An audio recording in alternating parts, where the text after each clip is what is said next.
the question of suspension of members ordinarily should be seen for what it is, the internal affairs of members of Edo State House of Assembly.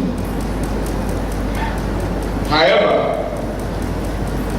this matter has been orchestrated by the leadership of the main opposition in this state, that is the People's Democratic Party,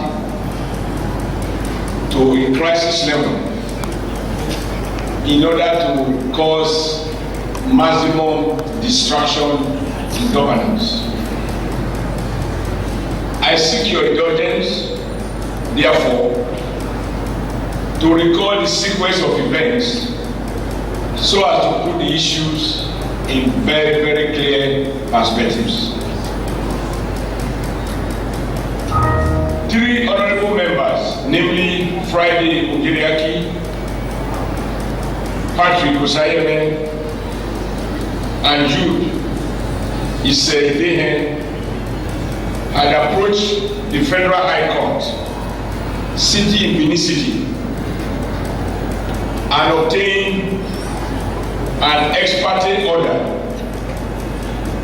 to restrain the Speaker of Edo State House of Assembly from declaring their seat vacant in line with Section 109 of the 1999 Constitution as amended, having decamped from the All Progressive Congress to the People's Democratic Party.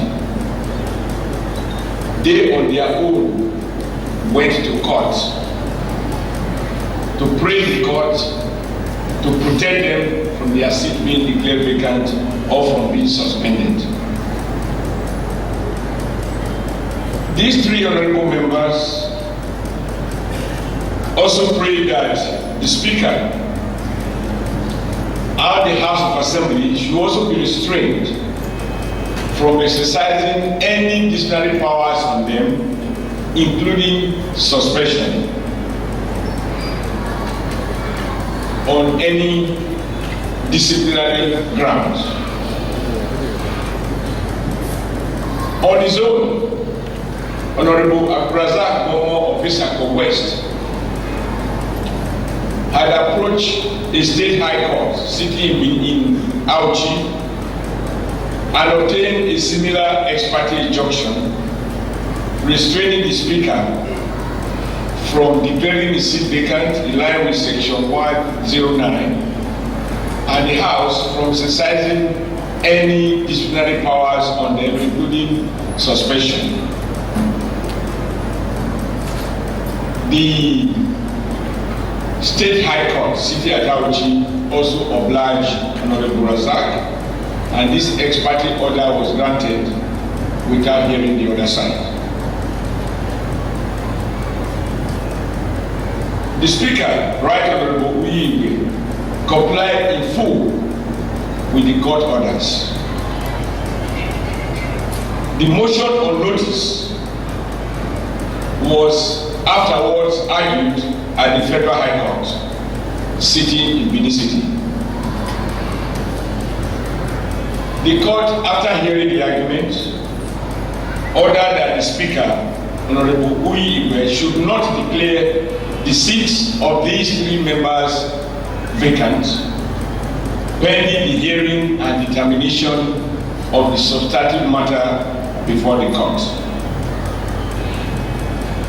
However, on the second leg, the Federal High Court vacated the interim ex parte order,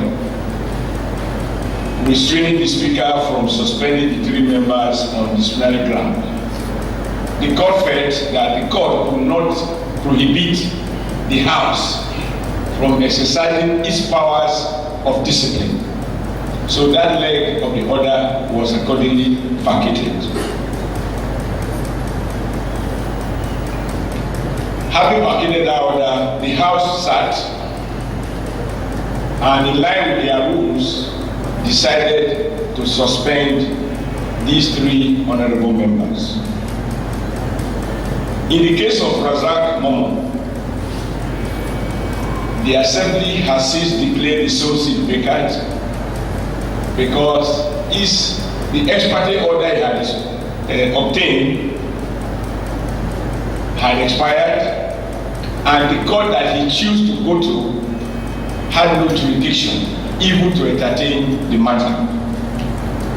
Under the 1999 Constitution as amended, issues of membership of houses of assembly can only be had by a federal high court and no longer by a state high court.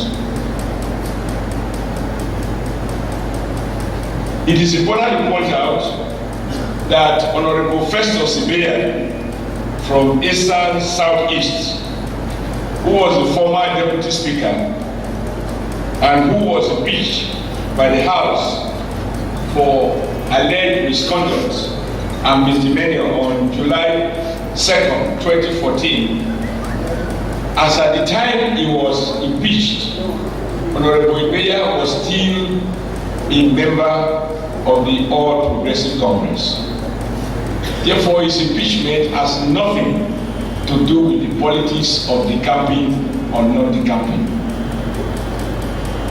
However, the four honorable members, having refused to abide by the suspension order and continue to hold illegal sittings in the House of Assembly complex, which is undergoing renovation, with the connivance of the the four other PDP lawmakers, and of course duly abetted by the Edo State Command of the Nigeria Police, continue to disregard the suspension order.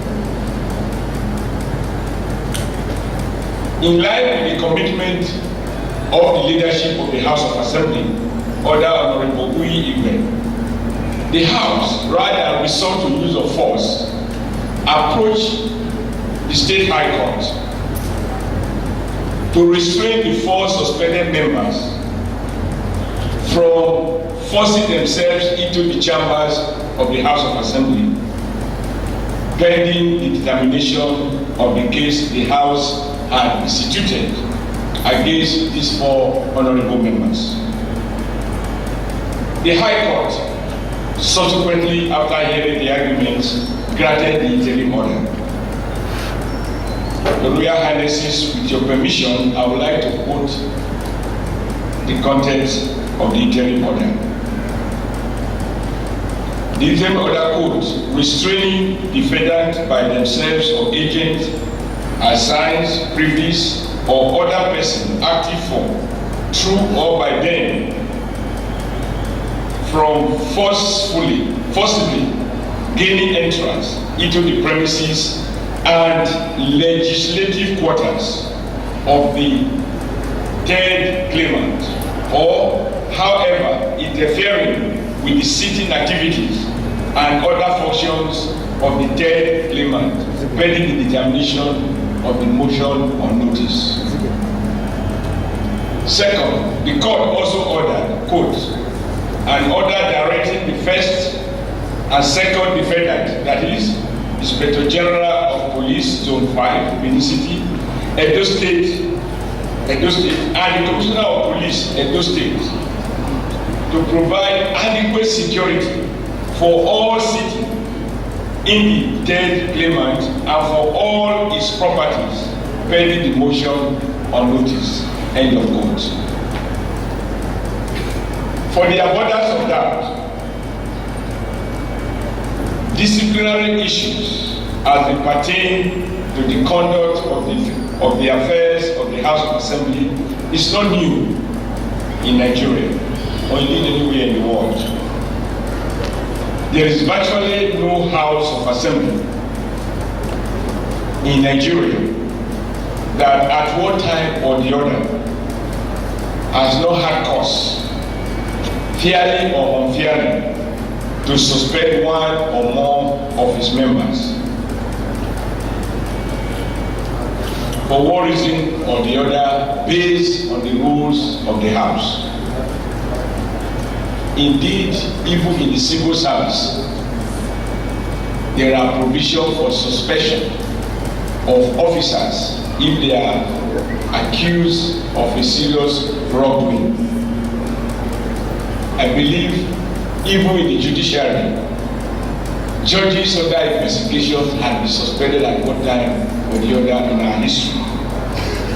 So suspension is not new, whether in the executive, legislative, and executive branch of government, and even in the private sector.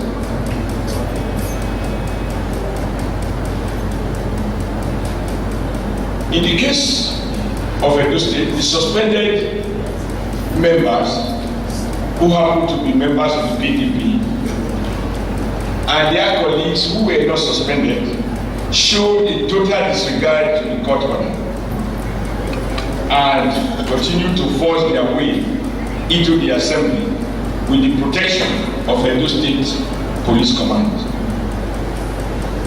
They blatantly continue, even as we speak, to disregard the court order, and the police has continued to offer them protection to do so. The police also violating the court order.